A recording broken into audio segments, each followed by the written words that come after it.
用微光照亮夜晚，用温暖温润心灵。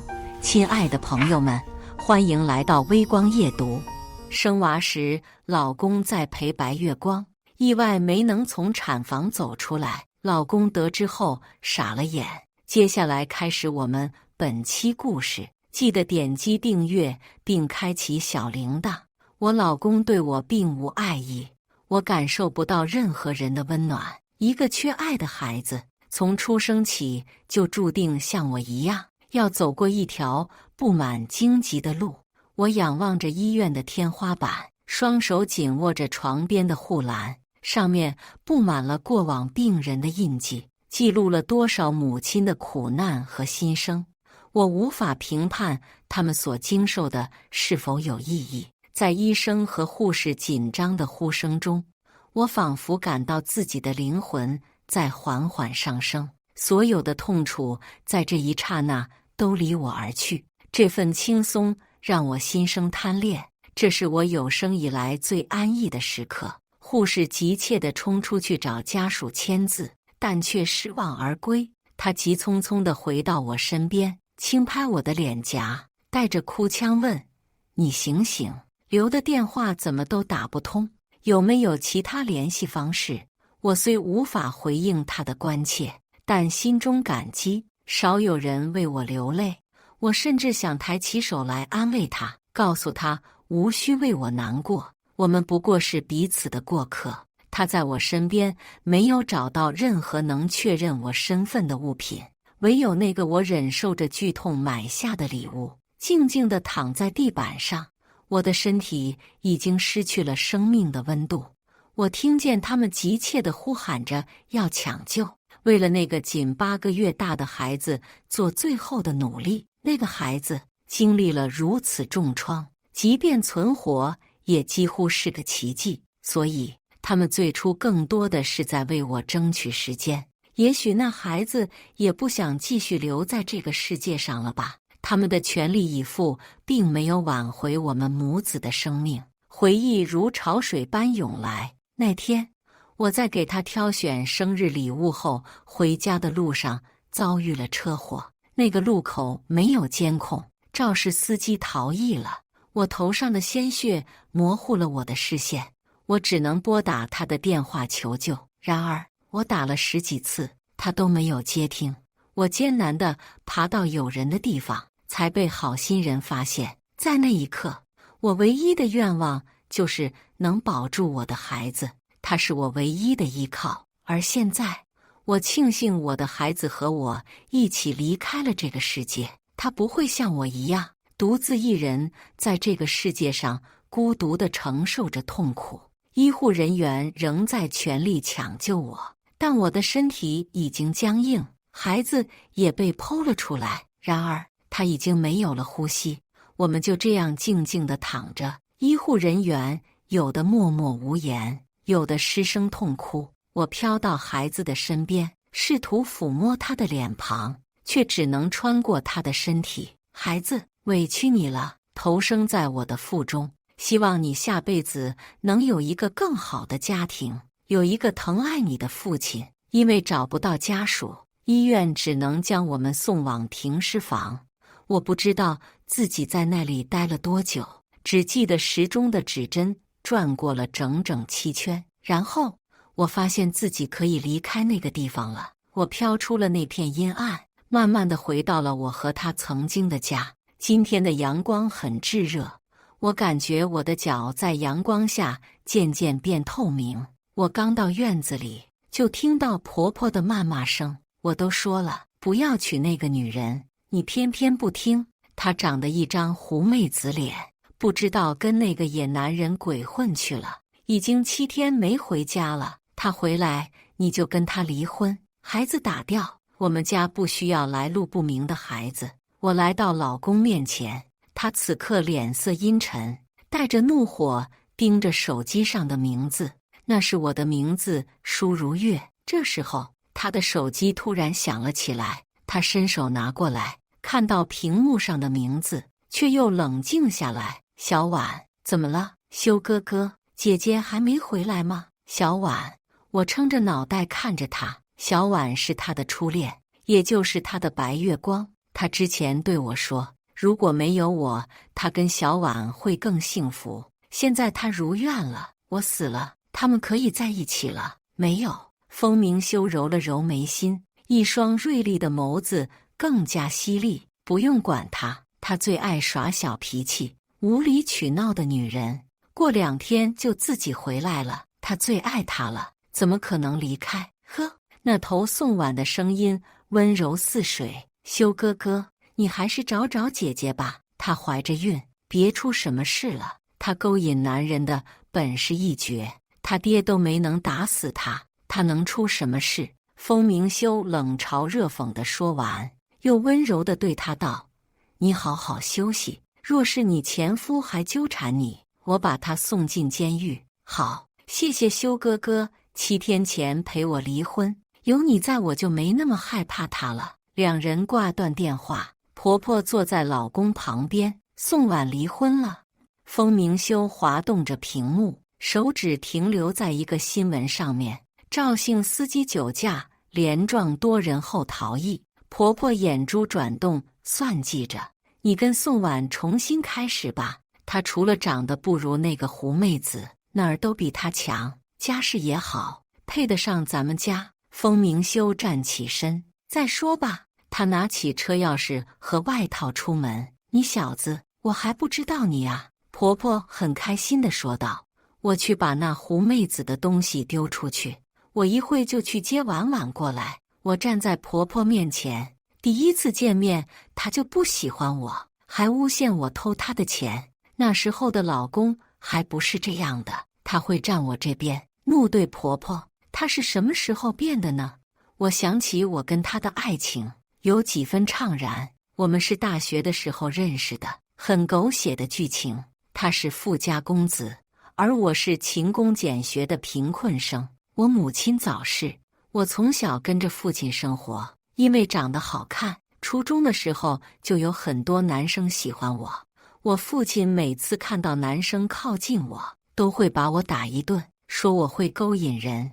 我从小就在他的暴力下长大，高中、大学，我都是自己偷偷赚钱读的。而在大学，我和叛逆的风明修走到了一起。他曾是我的堡垒，是我黑暗世界里唯一的光。他护着我，父亲打我的时候，他会帮我打回去。他尊重我，跟我一起去工作，每个小时8块钱的工作，他也会陪我做整个暑假。相处中，我以为我终于被老天爷眷顾了。可是婚后，他却变得易怒，情绪反复无常，变成了跟父亲一样的人。我去工作，他会怀疑我跟其他男人有染，所以我当了全职太太，在家照顾他。我因为小时候穷，身体不好，所以很难怀上孩子。他陪着我补身体，我们一起长胖了10几斤。直到有一天，我莫名其妙发了高烧。这时，婆婆叫上保姆走进我们的婚房，把我俩的婚纱照都拆了下来。我早就看不顺眼她了，长得跟她那胡妹子妈一个样，就会勾引男人。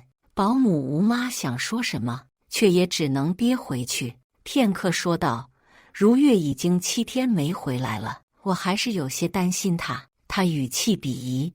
担心他做什么？肯定是顾建成把他带走了。我就说，他怀的那个孩子肯定是姓顾的。我们家世世代代都生儿子，就他怀了个赔钱货。我没有出轨，我和顾建成只是朋友。我女儿不是赔钱货。我大声地反驳，就像之前跟他吵架一样。可惜这次他听不见了。可是吴妈抬眸看着婆婆。上次如月和顾少爷的事是您设计的。婆婆冷笑：是我设计的又怎样？我早就说了，他配不上我儿子。你也别在阿修面前乱说，不然别怪我翻脸无情。我怔住了，因为我才知道，上次我所谓的出轨被抓，都是我婆婆设计的。那天我发高烧，风明修在国外，我只能找顾建成。是他连夜到半山别墅接我，送到医院。那天夜里，他在旁边守了我1夜。我醒来的时候，我俩一起躺在病床上，而我婆婆带着一群人冲了进来。那天以后，顾建臣没再找过我，而风明修对我越发冷漠。我以为他会明事理，毕竟在医院里有来来往往的医生护士，我又发着高烧，根本不可能发生什么。原来他一直没相信我。是啊，我早该知道的。我怀孕后，他让我抽血验证孩子是否是亲生的时候，我就该知道了。婆婆语气很厉，我儿子就算到死的那一天，也不能知道是我让那个女人发烧，再把那个男人打晕，让他们躺在一起的。吴妈赶紧点头，太太做了这么多年主母，手段她是懂的，自然不敢跟她对着干。我抓起杯子扔向她，她毫发无伤，而我的手穿过了杯子。这一刻，我感觉到深深的无力，不过想想又觉得无所谓了，毕竟我都死了，只是不知道要什么时候才能离开这里，去天堂还是地狱都无所谓了。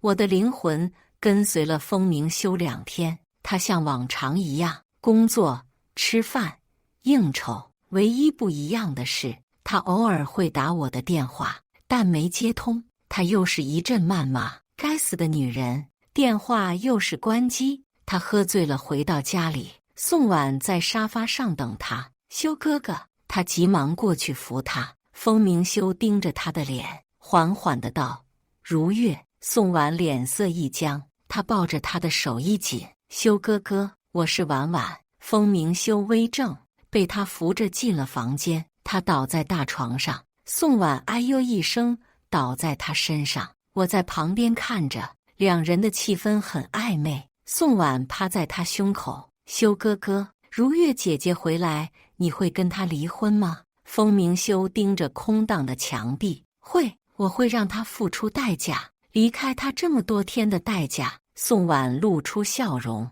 他伸手去抱他的时候，风明修把他推开，你回房间去吧，我累了。好，宋婉乖巧听话，适时站起身，给他脱了鞋袜出了门。我坐在窗台上，小腿已经透明，我想我快要消失了吧，终于不用在这了无牵挂的世界里飘荡了。他和宋婉一定很幸福吧？宋婉是他的白月光，所以每次宋婉出事，他都第一时间跑去照顾她。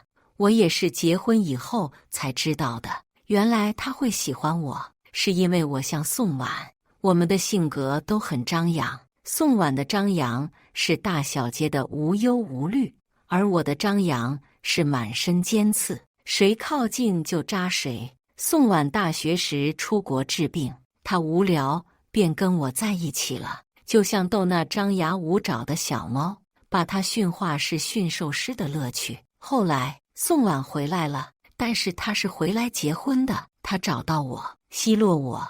你以为她真的爱你吗？你信不信？只要我结婚了，他马上就会跟你这个替代品结婚。我很生气地反驳他，他是爱我的，他愿意陪我做兼职，他甚至差点因为我坐牢，因为他差点打死我那家暴的父亲。宋婉却笑出声，你真是个蠢货，我才是他真正爱的人。他为你做的那一切，是因为他想弥补我。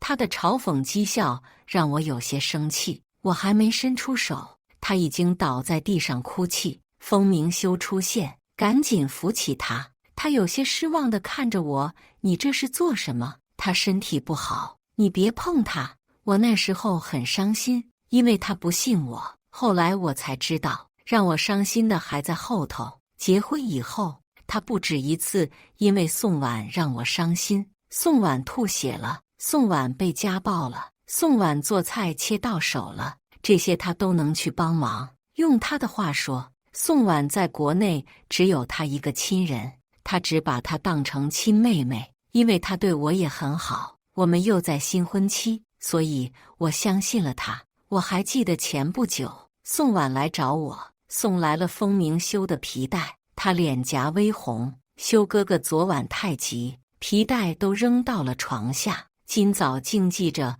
我的皮带走了。所以我就给姐姐送来了，别到时候修哥哥找不到。他凑到我面前，修哥哥昨晚我一巴掌扇在他脸上，他立马就吐血倒地，而风明修出现也给了我一巴掌。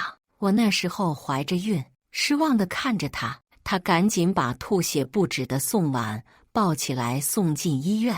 可宋婉第二天就活蹦乱跳，而我却差点小产。他没有一句道歉，而是丢下一句话：孽种死了也好。孽种，呵呵，这是他的孩子啊，就因为是个女孩，所以就要被称为孽种吗？我对他更加失望。也是那一刻，我决定跟他分开。其实3号那天我去给他买生日礼物，是想过生日的时候跟他提离婚。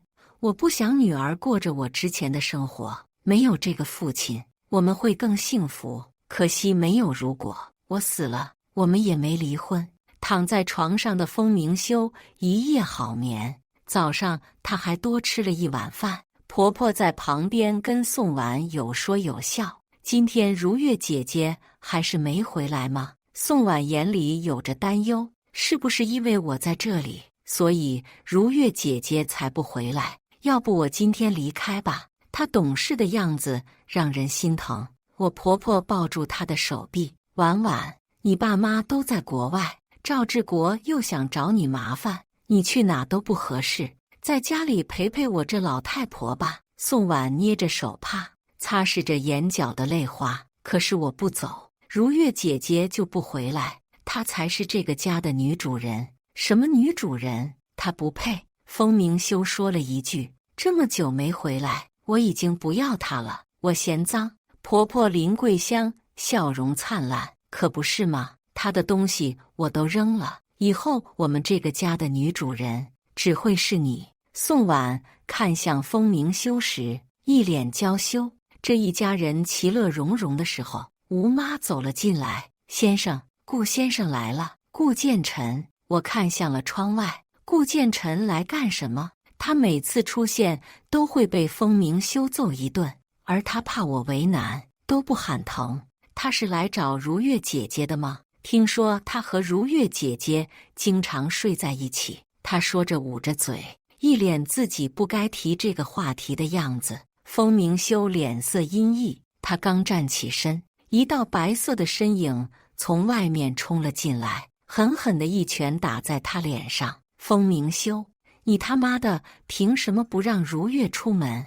顾建臣握拳要继续揍他，却被风明修捏住了手。他优雅地擦了擦嘴角的血，抬头时一脸阴狠，一拳打在顾建臣脸上，两人就这样扭打在一起。住手！你们不要再打了！你们不要再打了！林桂香和宋婉上前拉他们，宋婉还被顾建臣扇了2巴掌。小三，介入别人感情的小三，不要脸的贱人！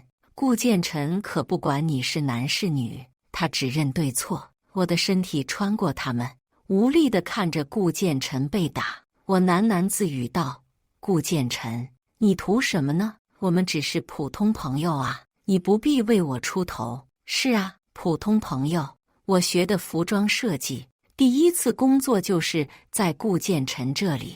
他是个很严格的上司，轻微的瑕疵他都要求重做。我们俩合作的设计拿过1次奖，那以后我就辞职嫁给了风明修，做了全职太太。他问我这个男人值不值得我放弃事业，我说值得，跟他的关系也就淡了很多。我也是结婚以后才知道，原来他是同。宋婉跌坐在地上哭泣，风明修下手狠厉，几乎把顾建臣打死。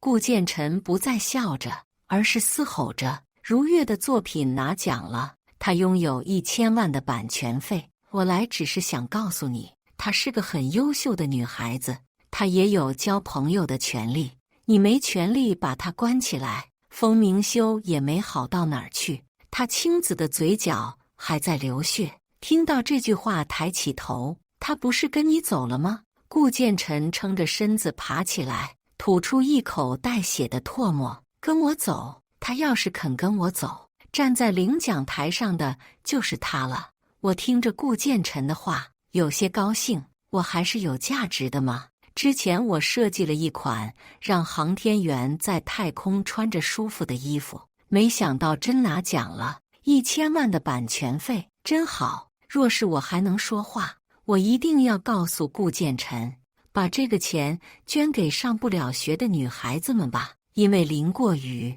所以想给别人递把伞。风明修拿出手机拨打我的电话，发现还是关机。他看向顾建成，不是跟你在一起，那就是跟别的野男人。他话还没说完，顾建成已经扑上来，他一拳打在他眼角。剑种风明修，狗男人，你去死吧！他从小就在努力，就为了有一天能站上领奖台。可是因为你，他放弃了前半生的努力。他这么爱你，你却还在往他身上泼脏水。你这个狗东西，你不得好死！你断子绝孙！顾建成殴打着他。这时，从门外匆匆跑进来个男人，他赶紧把顾建成抱了起来。宝贝，你别激动，你别激动。风明修看着前来的男人，眼角虽然肿起，却可以辨认这是自己的好友。顾建成被他拉着，脚还在空中踢着，恨不得都踢在他脸上。宋婉听到他的称呼，惊讶地捂住嘴。傅灿，你和他？顾建成被抱着，嘴里还在谩骂：妈的，小三，你闭嘴！你不发声，我还没发现你在这里，我要打死你！傅灿有些抱歉地看着风明修。明修，对不起，小陈他性子急，只是他的朋友已经有10天没回消息了，所以才匆忙赶过来。你让如月出来说说话，只要确认他平安，小陈就能冷静下来了。风明修听着好友傅灿的话，又看着两人暧昧的模样，大概知道前段时间好友说表白成功的对象是谁了。他一直知道好友的性取向，而现在看到顾建成，已经猜到他们的关系，他顿时慌了。你说如月没去找你？顾建成看他凑过来，一脚踢在他胸口。他跟我只是普通朋友，他找我做什么？你是他老公，你难道不知道他在哪吗？现场陷入沉默。风明修拿起手机打电话，舒如月，你到底去哪了？他回想所有我认识的人，想一个个的打电话，却发现我没有其他朋友。高中不少同学都霸凌过我，所以我不可能找他们。大学同学就更少了，大家忙着赚钱，忙着玩，而我忙着打工，根本没认识的人。他迷茫地盯着手机。林桂香给儿子擦拭着伤口，语气不悦：他能跑哪去啊？难不成还被撞死在外面了？这时大家沉默了。顾建成大吼了一声：傅灿，你他妈放开我！傅灿有些犹豫，还是放开了他。顾建成拿起手机拨通了一个电话：你好，陈警官，是我，顾建成。昨天我听小李说，你们抓到了那个酒驾肇事逃逸的那个人，说他是从半山别墅开车过去的，是吗？那头道：对呀，顾总，那人确实是这么说的。顾建成握紧了手机，他路过半山别墅大概是几号的几点？陈警官，是4月3号的下午3点左右。因为没有监控，他说几点就是几点了。但是他开到青年路岔路口的时候，时间是4点。从半山别墅到青年路，差不多是1个小时的车程。顾建成赶紧问道：他有没有交代自己撞到了什么人？他已经属于醉驾，说是好几次撞到东西，因为酒精上头，所以也无法确认。现在到我们这里登记的死伤人数已经有23个。好，我现在马上过来，我要报案。我有个朋友失踪10天了，他忍着疼痛，拖着身体快速出门。怎么失踪10天了才报警啊？那头很无奈，也很无语。顾建成匆匆离开，风明修也赶紧跟上。宋婉也要去，却被风明修一个眼神吓退。他死不得，死了也好，活着也是祸害。林桂香对着儿子的背影吼了2句：“你闭嘴！”风明修一声怒吼，林桂香缩了缩脖子。顾建臣来到警局，把情况跟警察说明。陈警官听到他的诉说，把情况记录下来。姓名舒如月，是个孕妇，年龄23，怀孕35周，长相漂亮，眼角有颗泪痣。他把情况发到警局的各个工作群里，让大家留意。这时，群里有个警官发了个消息：“咦，陈队，这个女子的情况有点熟悉。10天前，第4人民医院妇产科王主任报警说，有个孕妇死在了产房里，原因是出了车祸。在全力抢救大人的时候，大人和孩子都没能活下来。因为没有家属认领，人还在医院呢。”陈警官赶紧跟他交接这个情况。他们私聊，王警官把警情详情传了过来。顾建臣手指颤抖：“没有照片吗？”陈警官摇摇头。不过小王说人在太平间，因为一直没人认领，所以还没火化。现在过去看看是不是你说的这个人。不可能是他。顾建臣扯出笑容：“他怎么可能？”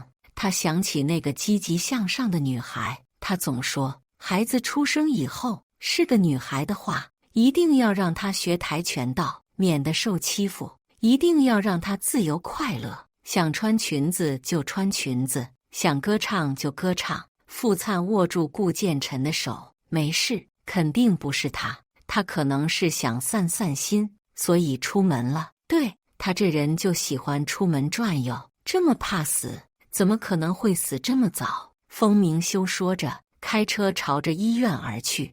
我的下半身已经透明了，此刻的我已经无法离开风明修，只要跟他拉开距离，我就会感觉到疼痛。我都死了，还是被他控制着。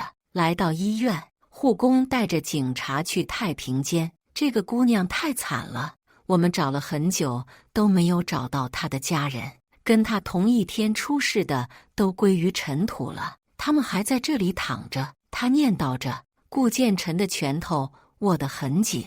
我听陪护士说，这姑娘的腿都磨烂了，从半山爬到山下才找到人，送进医院的时候，她都快没命了，还说保孩子，可惜大人孩子都没保住。风明修眼里都是血丝，他在赌那个人不是我。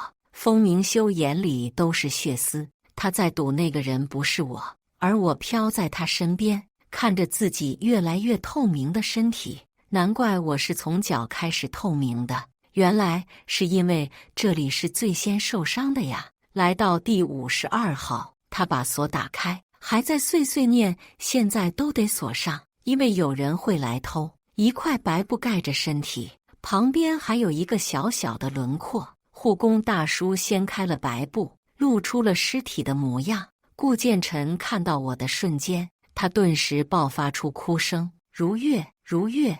我很诧异他会因为我这么伤心，因为跟他相处的时候，他总喜欢对我。为那个男人值得吗？你不如养条狗。呵，只有你的眼光才会看上那种垃圾。为了他放弃事业，你是不是个傻逼？他都怀疑你出轨了，你还不离婚，等着死在他手里吗？可是此刻为我哭得这么大声的人是他，我想安慰他，可是却触碰不到他。我真想告诉他呀，不要为我伤心，因为我真的解脱了，结束了我痛苦的我很开孽心。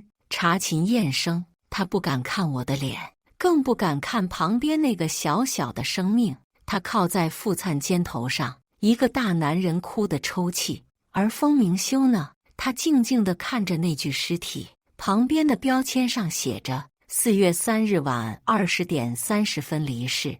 那时候他在做什么呢？他在安慰离婚的宋婉，陪他喝酒，手机静音，躺在车上。送宋婉回家的时候，手机意外掉进了河里，卡是他补的，不是同一个号码。风明修脸色苍白，护工大叔把旁边的布扯开，真是你们的朋友啊，这是他的女儿，比他晚1分钟离开人世，没有名字，那小小的一团，顾建成都不敢看。他给孩子买了不少东西，可惜都用不上。陈警官也别过脸去，不忍直视。失踪了10天才被找到的他们，原来一直在等人来接他回家。风明修捧着我冰冷的脸，不，你没死是吧？你在跟我耍脾气，你在跟我开玩笑，哈哈哈！你找顾建成引我过来，就是想假装自己死了，好离开是我吧？我告诉你，没门！你死也是我风明修的人。风明修，你妈的狗东西！顾建成把他拉开，你他妈的大煞笔，滚一边去！他已经死了，你放过他吧，就当我求你了。他语气已经有些示弱，你别缠着他了，你跟宋结婚，我祝你俩早生贵子，你放过他吧。他前半生已经很苦了。风明修已经不想跟顾建成计较，他紧紧地抱住着我，被跟着陈警官来的2个警察拉开。护工大叔看着这人这么疯狂，生怕他毁坏尸体，毕竟过了这么多天了，这么粗暴的动作会让尸体损坏的。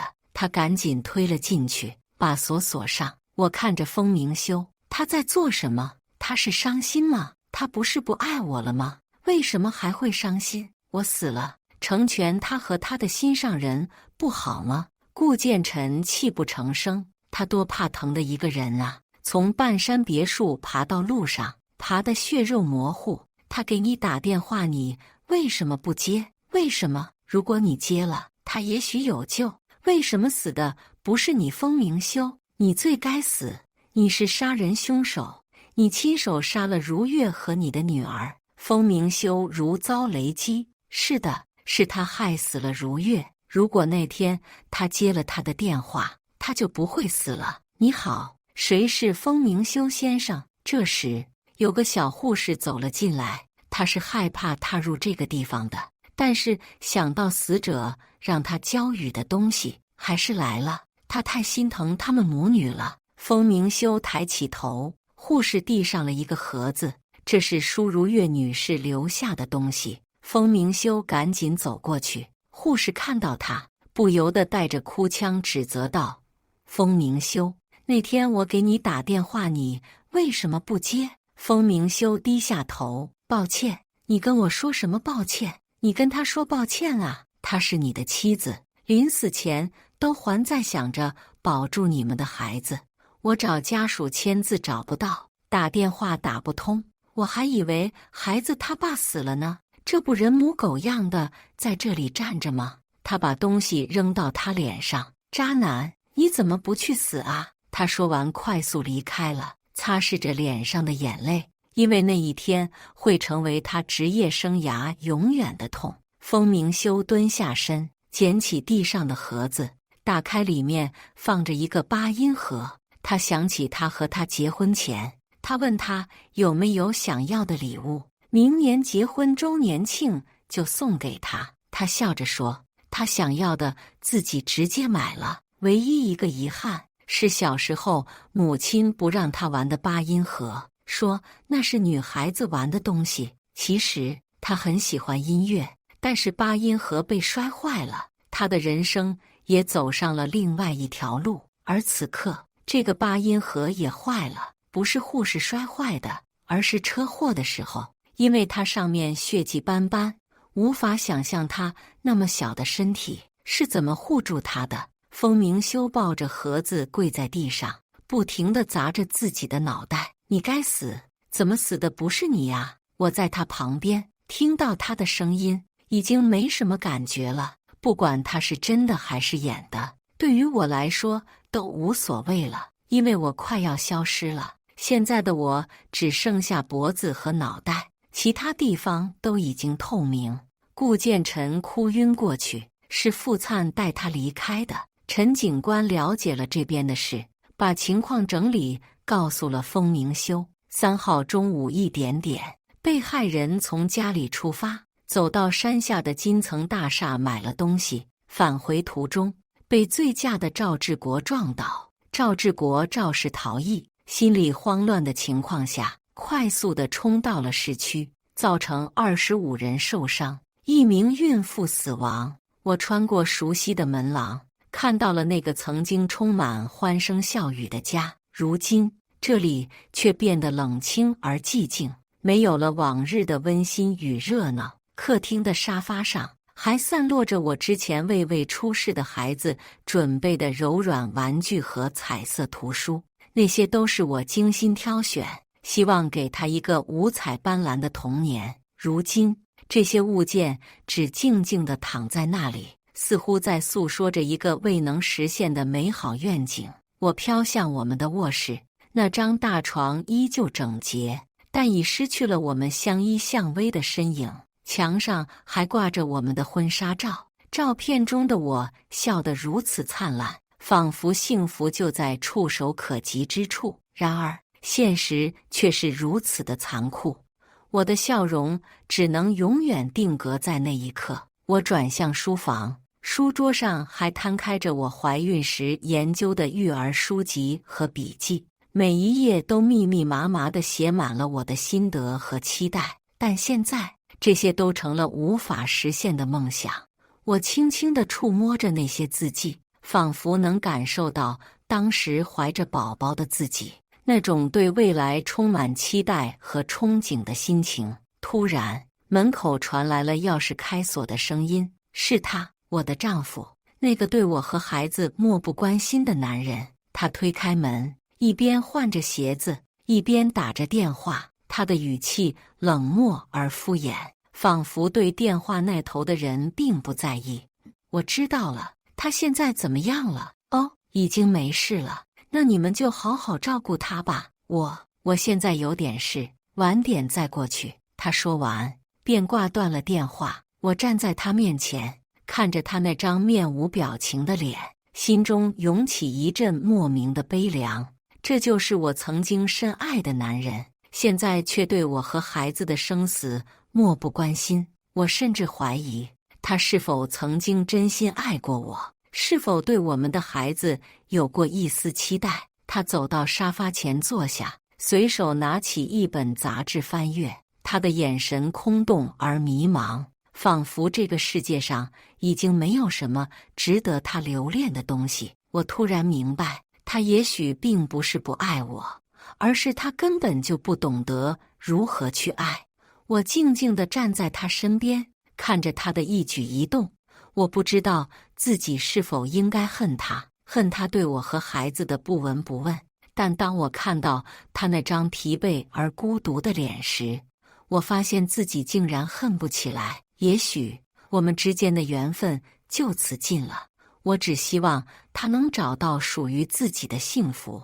我转身离开这个曾经的家，心中充满了无尽的感慨。我不知道自己的未来会怎样，也许我会一直这样飘荡在人间，看着世间的悲欢离合。但无论如何，我都会祝福那个曾经深爱过的男人，希望他能找到属于自己的归宿。而我和孩子，我们会在另一个世界里相依为命，那里没有痛苦和背叛，只有永恒的安宁和温暖。我们会一直在一起，直到时间的尽头。医院方面最终联系到了我的家人，他们赶来时已经是深夜了。停尸房里，我和孩子的遗体静静地躺着，仿佛只是陷入了深深的沉睡。我的母亲痛哭失声，她无法接受自己心爱的女儿和外孙女就这样离她而去。我的父亲则默默地站在一旁，眼神中充满了悲痛和无奈。他们为我和孩子准备了最好的葬礼，希望能让我们在另一个世界过得安好。葬礼那天，天空飘着细雨，仿佛连老天都在为我们哭泣。亲朋好友们纷纷前来送行，他们的脸上写满了哀思和不舍。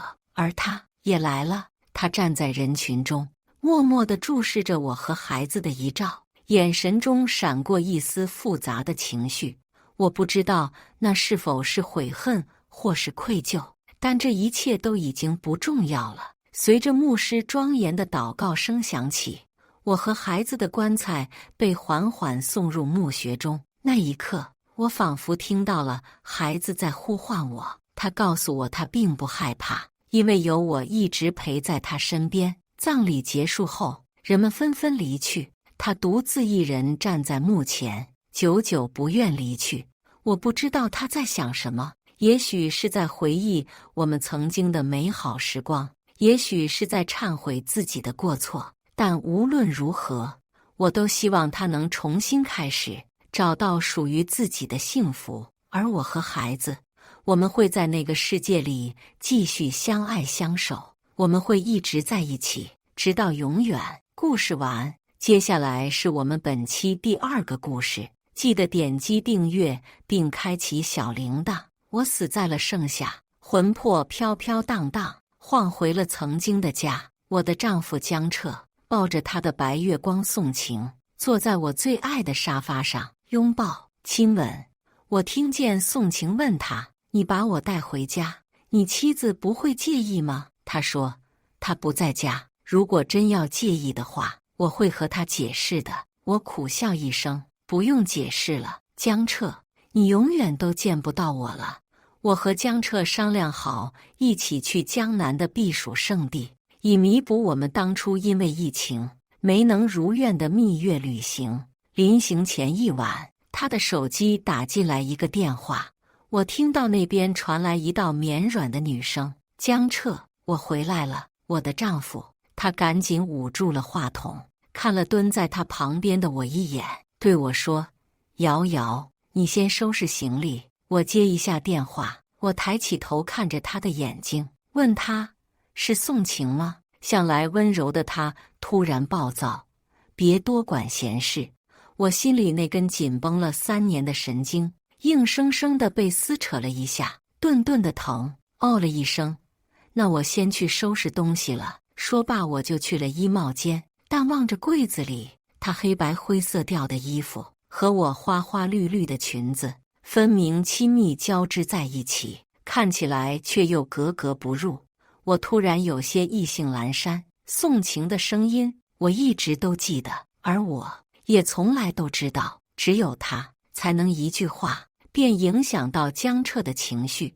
我在他们这场爱情的搏斗中，充其量只是个不起眼的小角色，哪怕我已经嫁给江彻3年。果不其然，在我发了一会儿呆，准备收拾行李的时候，江彻推门进来了：“瑶瑶，我出去一趟，你乖乖在家。”我咬着嘴唇看他：“是因为宋晴吗？”他点头：“是，他回来了，状态很不好，想让我过去看看他。”我冷笑一声：“你看我现在的状态如何？”他摸了摸我的脑袋：“陈瑶，你一向最乖了，听话。我只是去看看他。”我后退2步，对他说：“江彻，你走了，咱俩就完了。”说完，我就回了卧室。本以为他会跟上来，结果等来的却只是大门被关上的声音。果然啊，在这场爱情的博弈里，我始终是个输家。我颓然地倒在床上，笑出了声音，为我过往这3年可笑的付出，抵不过他白月光的一个电话。那一晚，江彻没有回家。第2天一早，我给他发了条消息：“我们离婚吧。”发送成功后，我发了一会儿呆，收拾好自己的行李。衣柜里少了我那些花花绿绿的衣服，江彻的黑白灰便格外分明，如同他这个人冷得彻骨。然后我便出了门，假都请好了，没道理不去度假。我一个人去玩，就当是情场失意的女青年最后的狂欢吧。只是我没想到，这一离去竟成了我人生最后的狂欢。我乘坐的出租车司机把我带到了荒郊野地，在我抵死不从的时候，凶残地杀害了我。我漂浮在半空中，看着那人将我的肢体分成了好多块，有的埋在了树林里，有的丢弃在江水中。真疼啊，疼得我好想回家。然后我就真的回家了。回了我和江彻的家。彼时他正抱着宋晴，坐在我最喜欢的沙发上接吻，愤怒让我冲昏了头脑。我跑过去，想要分开他们，可我的手却从他们身体里直直地穿过去了。我颓然地倒在地上。我现在是个混体呀，触碰不到他们的。我做的所有努力都只是徒劳，就如同我这3年来对江彻的付出，最终还不是抵不过宋晴的一句他回来了。我想哭，但是鬼魂应该是不会流泪的吧。而且我并不想在江彻和他的白月光面前示弱，哪怕他们都看不到我。所以我吸了吸鼻子，把一肚子的伤春悲秋给硬生生地憋了回去。看吧，我陈瑶没有江彻也是可以的，何况我都打算和他离婚了。等到他们终于分开，我听到宋晴问他：“你把我带回家，你妻子不会介意吗？”我坐在地板上愤怒咆哮：“我介意，我当然介意呀！你现在坐的那个沙发是我选的，我最喜欢躺在上面看电视剧。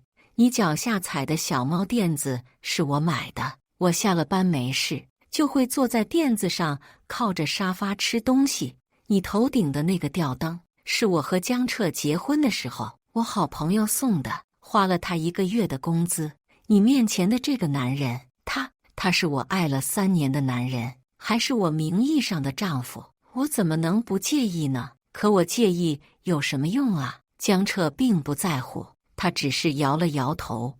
他不在家，如果真要介意的话，我会和他解释的。看，他总是这么轻描淡写，好像我就不会难过似的。也是，毕竟他的心都不在我这里，又怎么会在意我的心情呢？我苦笑了一下，不用解释了，江彻，我死了，在你抱着别的女人你侬我侬的时候，你的妻子我被人害死了，尸体还被凶手残忍的大卸八块抛得到处都是，你永远都见不到我了。只是不知道为什么，宋晴看起来好像不是很满意他的答案，紧接着就又问他：“我很好奇，你们是怎么认识的？怎么突然就结婚了？”江彻看了他一眼：“父母之命，好一个父母之命啊！原来我和他这3年连一个两情相悦都算不上，到头来竟落得了个父母之命，真可笑啊！可好像他也没说错什么。3年前，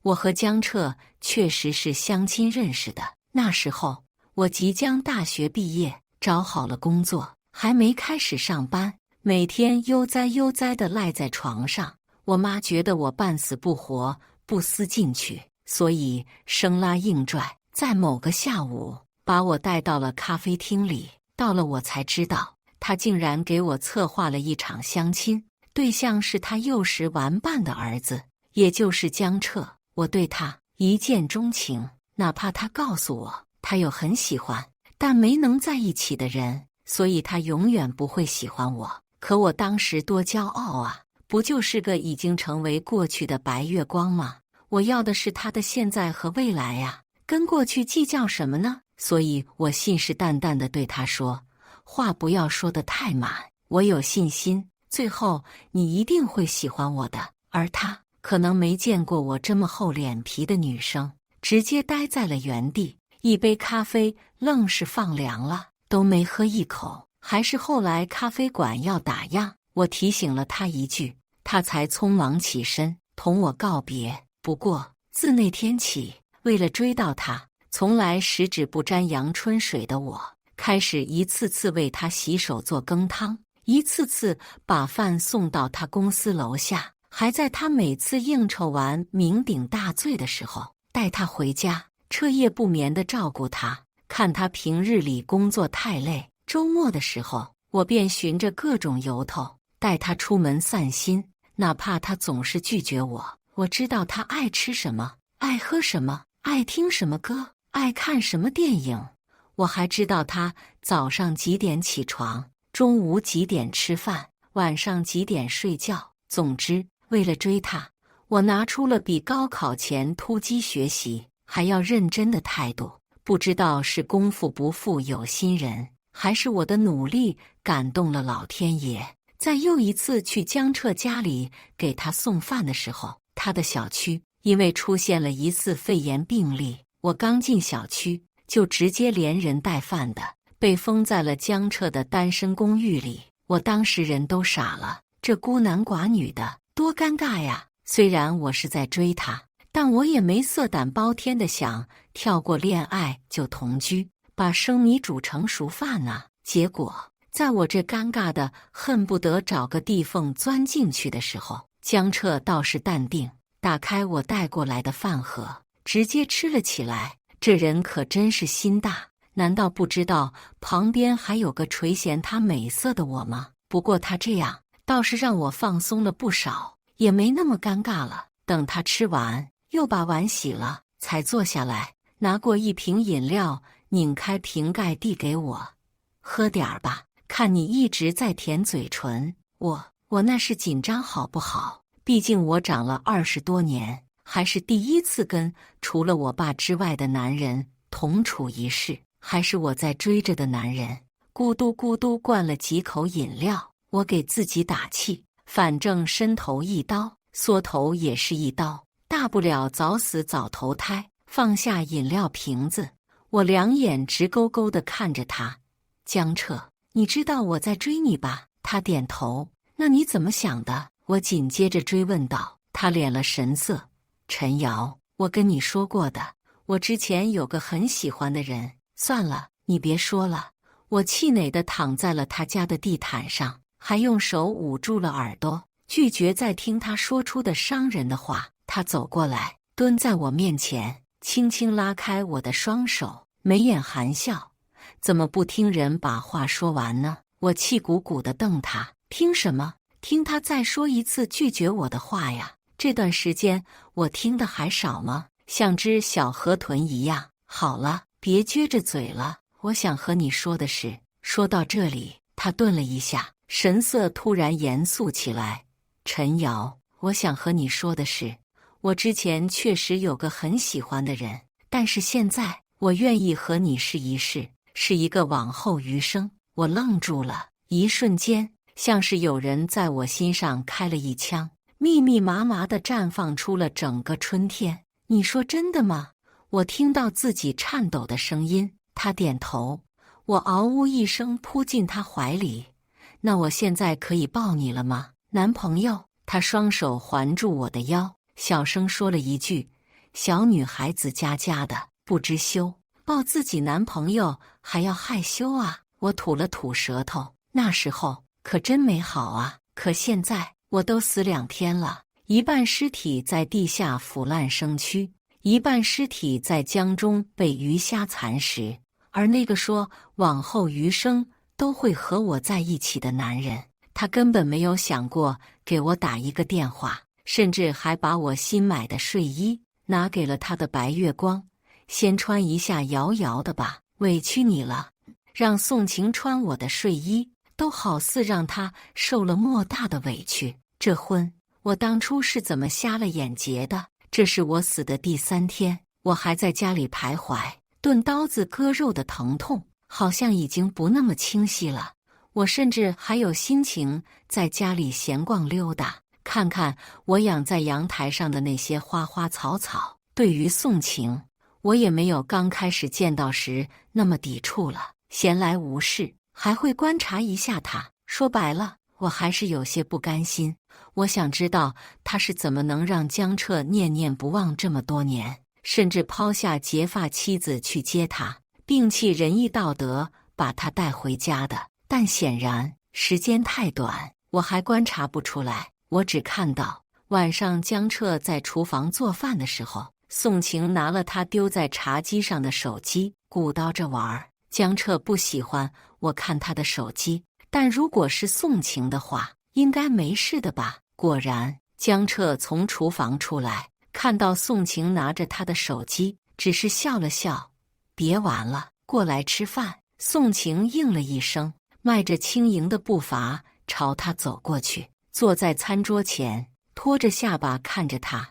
江澈，我看到你妻子发给你的消息了，他好像要和你离婚，是因为我吗？”闻言，我撇了撇嘴：“好大一朵白莲花哦，装什么无辜呢？连我发的消息都要看，这理直气壮的节奏，不知道的还以为你是他老婆，我是小三儿呢。我要离婚，当然是因为你啊，但是又不完全是因为你。你妈充其量就是个不怎么入流的白莲花，真正有问题的还是我的丈夫，这个看不清你白莲花属性的狗男人。或许他看清了，但是谁让他喜欢呢？毕竟这是他心里的白月光嘛。”我一边吐槽，一边瞪着江彻，观察着他的反应。谁知道他听到宋晴的话后，握着勺子盛汤的手明显顿了一下，汤一下子溢了出来，在桌子上蜿蜒出一道痕迹。他赶紧拿纸巾擦了一下，后才回答道：“没事，他闹脾气呢，过几天就好了。”呸！谁闹脾气了？就你这样把白月光养在家里的行为，谁能跟你过得下去啊？现在好了，我死了，再也不会妨碍你们了。你跟你的白月光双宿双飞去吧，这下你满意了吧？我嘟嘟囔囔的，直到他们吃完晚饭，各自洗漱回了房间。他们两个人也真是奇怪，我刚回来那天，他俩亲都亲过了，这2天却又好似突然开始避嫌了。一个睡主卧，一个睡客房，说话什么的也客客气气的。偶尔看着要往暧昧上发展的时候，宋晴就脑筋错乱的忽然提及我的名字，简直大煞风景。你要说他喜欢江彻吧，那总是一次次提起我做什么？不是应该使尽浑身解数去勾引他吗？但你要说不喜欢吧，那这登堂入室的是要做什么？贪图江彻的钱财，我竟是有些搞不懂了。还有江彻，孤男寡女共处一室，还是他心里的白月光，他怎么能忍的呀？毕竟当初我和他被封在他家里的那半个月，可是做尽了情侣之间的亲密事。还有一次，我俩正接吻呢，我妈打电话过来问我封哪儿去了。当时距离我被封在江彻家里已经12天，谢天谢地，我妈终于想到我了。但我怎么能和她说我和江彻同居了，现在住在他家里？我怕我妈听完激动之下直接拎着菜刀出来上门砍我，所以我支支吾吾的说不出话来。最后还是江彻接过了电话：“阿姨，瑶瑶在我这边，她来找我玩，被封在了小区，估计快解封了。到时候我登门拜访您和叔叔，顺便谈一下我和瑶瑶的婚事。”我妈在电话那边说了什么我不知道，反正我听完她的话已经目瞪口呆了。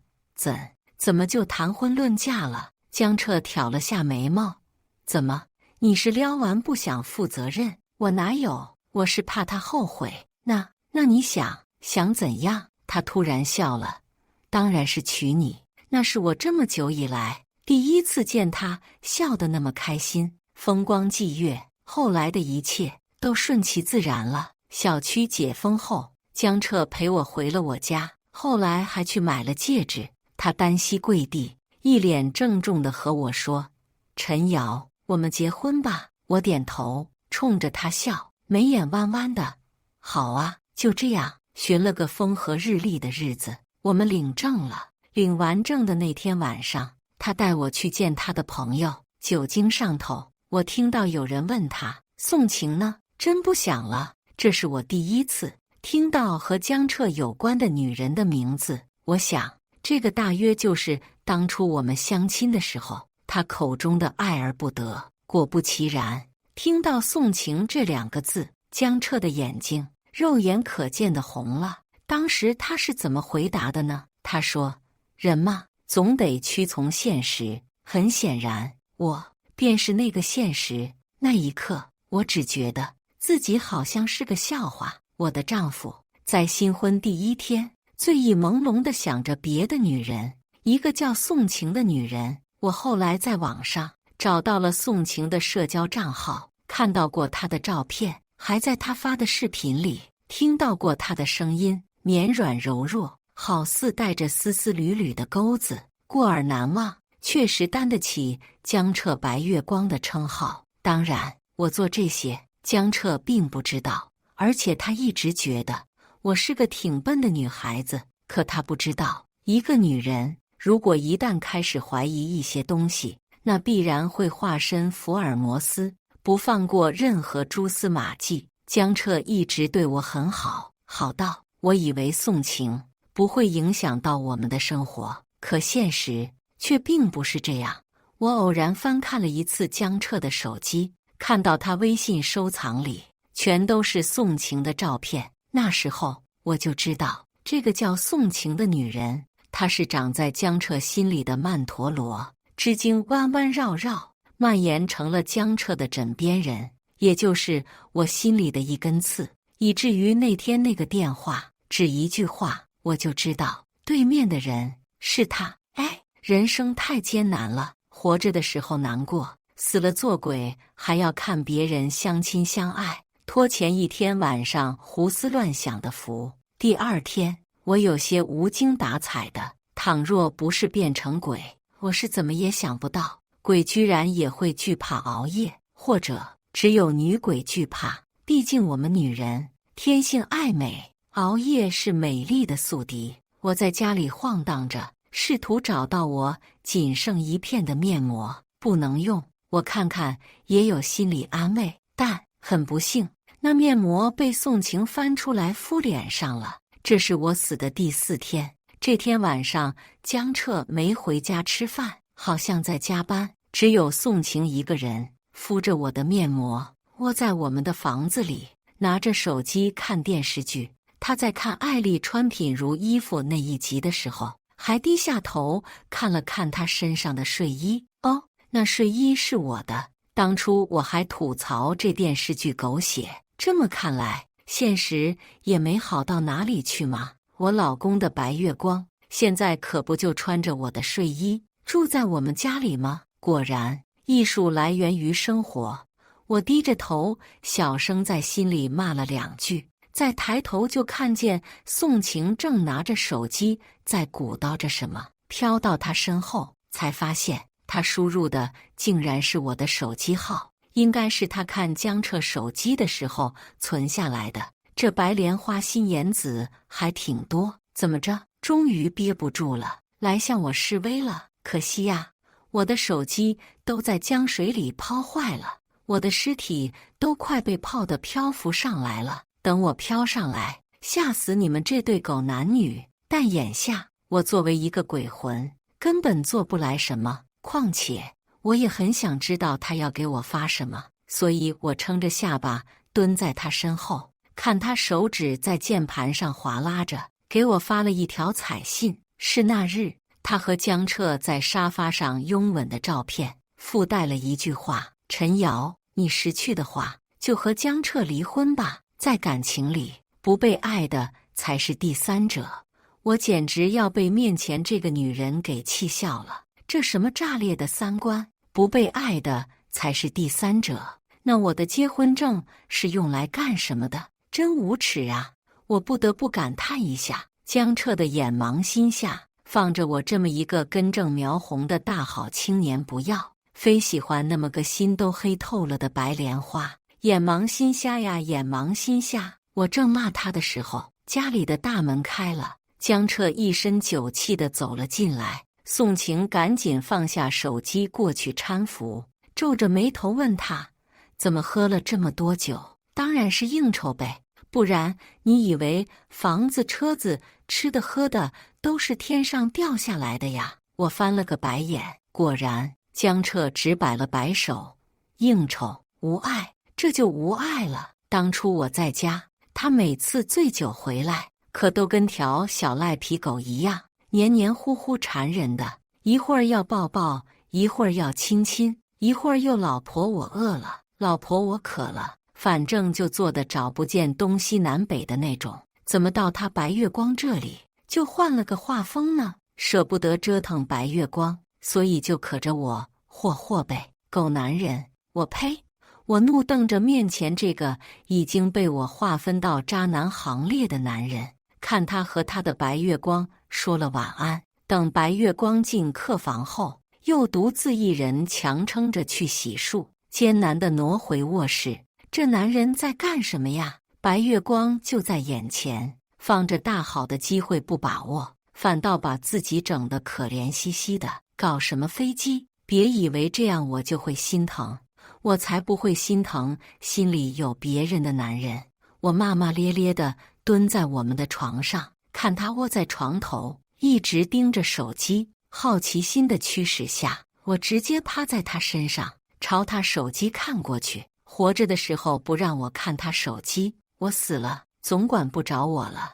我今天偏要看看你手机里有什么，值得你盯这么久。哦，是我和他的聊天界面啊，消息停留在我给他发的离婚那条上，这有什么好看的？我说离婚，那肯定是经过深思熟虑的，毕竟那一晚我可几乎算是没睡觉，一晚上足够我想清楚我们之间应该何去何从了。怎么？难不成江彻不想离婚？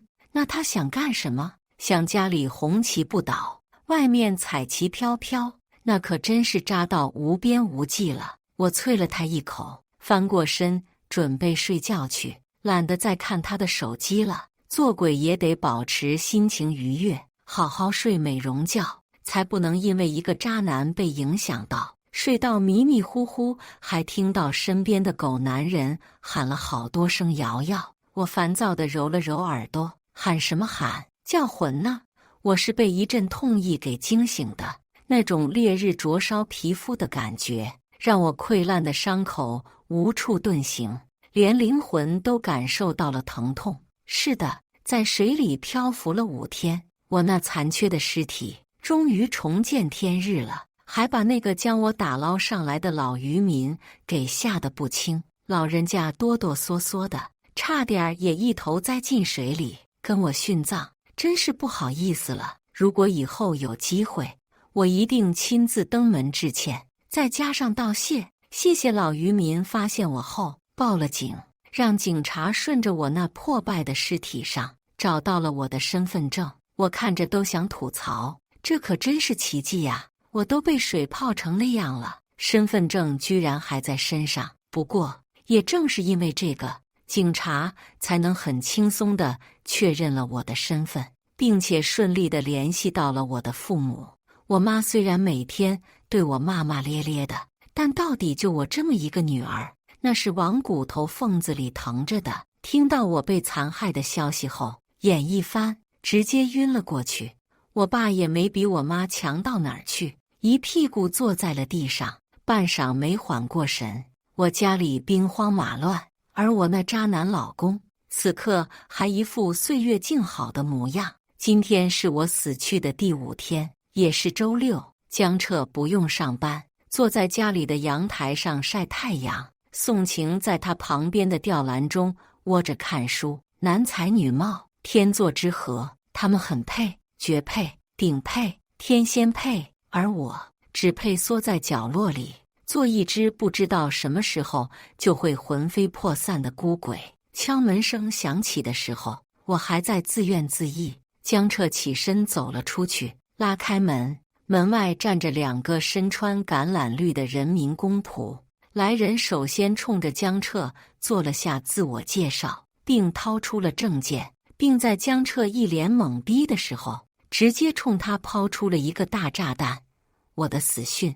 我这几天设想过很多个江彻知道我死后的场景，或许会伤心，毕竟一日夫妻百日恩；又或许会窃喜，他终于可以跟他的白月光双宿双飞；更或者伤心与窃喜皆有。但很显然，我的设想都是错的。江彻听到我死掉的消息，整个人好像一下子被抽走了灵魂，往日的睿智与冷静全都不见了，变得狂躁，没有思想。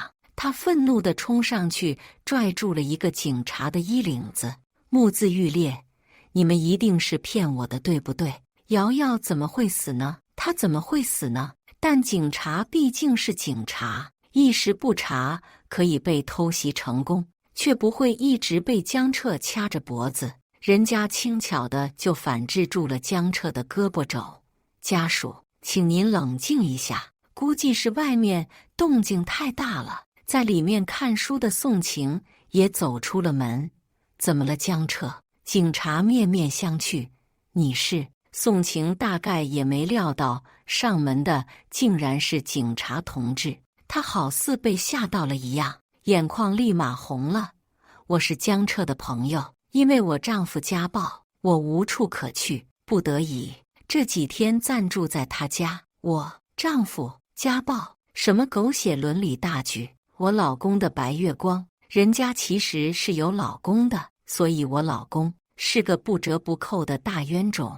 我立马转头，就见此刻被压制着的大冤种本人，双眼无神，整个人如同泄了气的皮球，颓然地在地上趴着，口中喃喃着：“不可能，不可能。”我暗自翻了个白眼，什么不可能啊？我尸体都被泡烂了，你都没想着给我打个电话，现在搁这儿给我装什么情深似海呢？但吐槽归吐槽，我其实挺庆幸的，毕竟咱们人都讲究个落叶归根。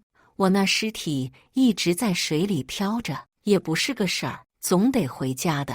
我的死讯，江彻这个渣男知道就知道了，也没啥，反正他有他的白月光。倒是我爸妈，白发人送黑发人，可真是叫人心疼了。如果有可能，我其实宁愿他们一辈子都不知道我死掉的消息。但这又怎么可能呢？从知道我死掉到见到我的尸体，不过短短半天时间，我的父母看起来竟好像老了数十岁。我那个从来没有红过脸的父亲，在见到我尸体旁边跪着的江彻的时候，一巴掌呼在了他脸上。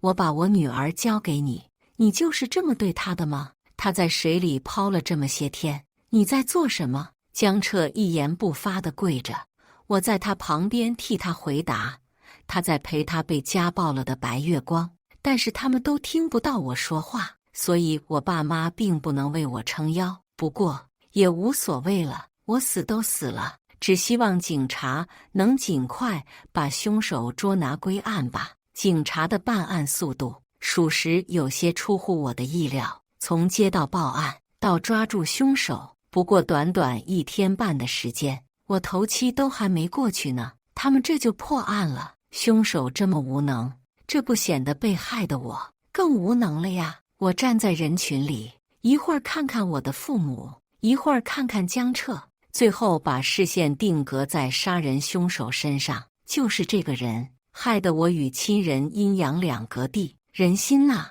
真是不可测。把凶手押解归案后，警察还在他的行车记录仪上找到了我生前的最后一段影像。凶手问我：“你一个人啊？”我说：“嗯。”他又问我：“有对象吗？”我点头。那时候的我还对即将发生的一切一无所知。有，不过快没了。能说说怎么回事吗？我言简意赅。我丈夫想跟他白月光在一起，所以我跟他提了离婚。再后来就是一阵子的刀光剑影、殊死搏斗。变态的出租车司机在朝我胸口捅出那把刀子后，举着他的手机，嘴角挂着残忍又变态的笑容。我允许你对这个世界说最后一段话。我捂着不停汹涌着鲜血的胸口，冲着他的手机点了点头。我是陈瑶，我希望我的父母长命百岁，无灾无难，希望我的好朋友发大财，希望我与江彻此生无缘，来生不遇。警察把这些拿给我父母和江彻看的时候，我爸妈哭成了泪人，只有江彻紧攥着拳头，一言不发。良久，他抬起头问面前的警察：“那个凶手会怎么判？”警察：“大概率是死刑。”江彻突然笑了：“死也太便宜他了，我的瑶瑶多可怜啊，他就该跟我的瑶瑶一样，死无全尸，才算对得起我们瑶瑶的在天之灵啊！剩下10节，我生生的打了个寒战。江彻不会是疯了吧？我的死对他刺激这么大吗？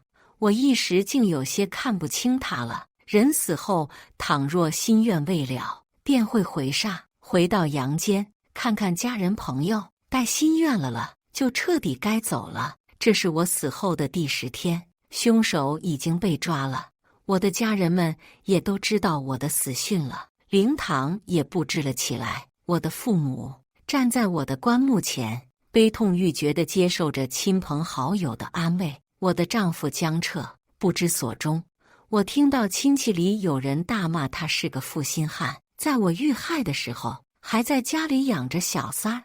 我虽然对亲戚嚼舌根儿这件事感到郁闷，但我也无法辩解，谁让人家说的是事实呢？什么家暴，什么无处可去，全都是借口罢了。也就江彻那个被猪油蒙了心的男人才会信，也可能他俩本来就郎有情妾有意的，彼此心照不宣呢。这恐怕只有他们2个当事人心里才知道了。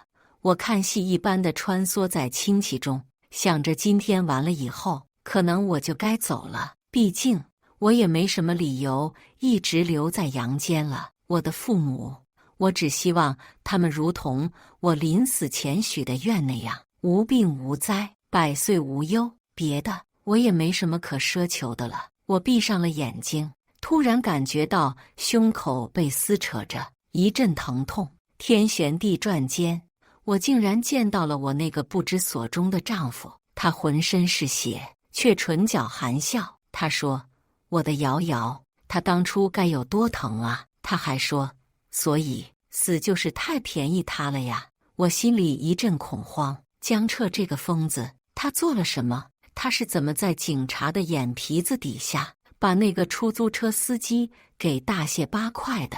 他疯了吗？他知道他这么做的下场吗？疯了，全都乱了。他不是不爱我吗？不是宋晴一个电话就能把他喊走吗？为什么现在我都死了，他还要给我演什么情深不寿？但是我无法阻止他了。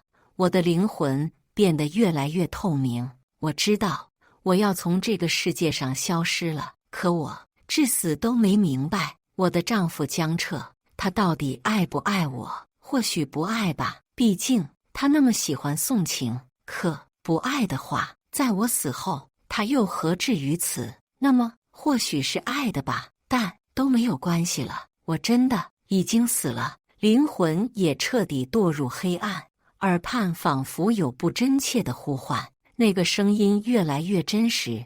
那是我最爱听的一句话：瑶瑶，回家。可我回不去了。番外江彻篇。我被我妈拽过去相亲的时候，其实是很排斥的，想着应付一下就好了。因为我曾经有一个很喜欢的人，他叫宋晴，但他为了保研，放弃了我，和校长的儿子在一起了。从那以后，我就不怎么相信爱情这个东西了。可当我见到面前这个叫陈瑶的小姑娘，听她眉眼弯弯地和我说我一定会喜欢上她的时候，我突然改了主意，或许和她在一起会有不一样的人生。所以我放任她每天为我送饭，喊我出门，约我看电影，围着我打转。虽然我总是装作不耐烦的样子，其实不过是为了看她撅着嘴巴气鼓鼓的，却又斗志昂扬的模样。在她身上，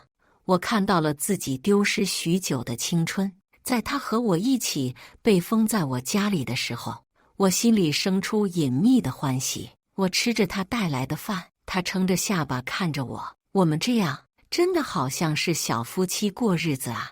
我本来打算吃完饭就向他表白的，结果谁知道小姑娘不按常理出牌，突然就问我对于他在追我这件事到底是怎么想的。我看着他眨巴着眼睛，一副我如果拒绝他立马就能哭出来的模样，心下一软，说我愿意和他在一起，往后余生。小姑娘一开始还很不可置信，确定以后就跟个小赖皮狗一样，开始求抱抱了。软软的，我们结婚了，我带他去见我的朋友。有个杀风景的家伙问我还想不想送情，我脑子差点短路，太久没想起来这个人，都快忘了。我指尖轻轻点了点桌子，人嘛，总得屈从于现实的温暖。瑶瑶是我的现实，也是我贫瘠人生里唯一的光。为了他，我心甘情愿地踏进了婚姻的坟墓，往后余生唯此一人。瑶瑶看了我的手机，她说我微信收藏里有很多送情的照片。我有些生气，气他对我的不信任，也气自己让他没有安全感。可我压根儿就不知道那些，应该是从前和宋晴在一起的时候他自己收藏的吧。但我到底是让瑶瑶难过了，所以那天我一夜没睡，删掉了微信收藏里宋晴的照片，接着又把瑶瑶的照片、视频全都收藏在微信里，最后选了一张她扎着2条麻花辫，坐在树荫下笑着啃西瓜的照片，设置成了手机壁纸。原来女孩子会在乎这些，我又学到了。和瑶瑶说好了，一起去江南的避暑胜地，以弥补我们当初因为疫情没能如愿的蜜月旅行。但在临行前一晚，我接到了宋晴的电话，她说她回来了，还说她无处可去，希望我念着当初的情分帮帮她。我答应了，可瑶瑶生气了，她说只要我走出这个家门，我们俩就完了。她呀，向来小孩子脾气，等我忙完宋晴的事情再回来向她解释清楚吧。我这么想着，还是出了门。可我不知道，这一走，我们竟成了永别。接到宋晴后，她央求我带她去医院验伤，我带着她一直忙活到第2天一早，医生说伤得不重，可以回家休养。可她在这边没有亲人，我只能把她带回了我家。她问我，你妻子不会介意吧？我摇头，怎么会介意呢？小姑娘闹脾气呢，离家出走了，还给我发消息说要离婚了。可是如果她知道宋晴的遭遇，一定会比我做得更好的吧？毕竟我的瑶瑶最善良了呀。只是怎么她才离开家，我就开始想她了呢？家里的沙发是她选的，她最喜欢躺在上面看电视剧。脚下踩的小猫垫子是她买的，她下了班没事就会坐在垫子上靠着沙发吃东西。头顶的那个吊灯是我们结婚的时候她的好朋友送的，花了朋友1个月的工资。瑶瑶念叨着，等她朋友结婚的时候，她要花2个月的工资给她朋友送个最好的礼物。我的小姑娘啊，她一向赤诚又热烈，宋晴亲了我，猝不及防的，我没能躲开，但我好像有些明白她的目的了。于是我开始和她保持距离，只是念着她在这边无亲无故，我还是让她继续留在家里养伤了。那天晚饭的时候，她突然问我，是不是瑶瑶要和我离婚？我竟是有些慌了。我的小姑娘已经2、3天没和我联系了呀，貌似这次气性有些大呢。但是离婚肯定不行的呀，我都打算好了，往后余生都和他在一起的，或者未来我们还会有我们的孩子，路上走在一起，别人就会说，瞧瞧，多么幸福的一家子。警察上门的时候，我突然慌了，是不是我的瑶瑶出什么事了？手机丢了，钱包丢了，或者受伤了？一瞬间，我脑子里闪过无数可能。可警察和我说，我的瑶瑶死了，这怎么可能呢？他们一定是在骗我，一定是的。我都还没和他解释宋晴的事情呢，还有我们的往后余生。没有他，我可怎么办呢？我见到瑶瑶的尸体了，面目全非，我的瑶瑶该有多疼啊！警察很快抓到了凶手，还给我看了凶手的行车记录仪，那里面有瑶瑶生前的最后一段影像。他说，希望和我今生无缘，来生不见。这怎么能行呢？我要和她生生世世在一起的呀！我那么爱的小姑娘，对我多失望，才会说出这样的话呀！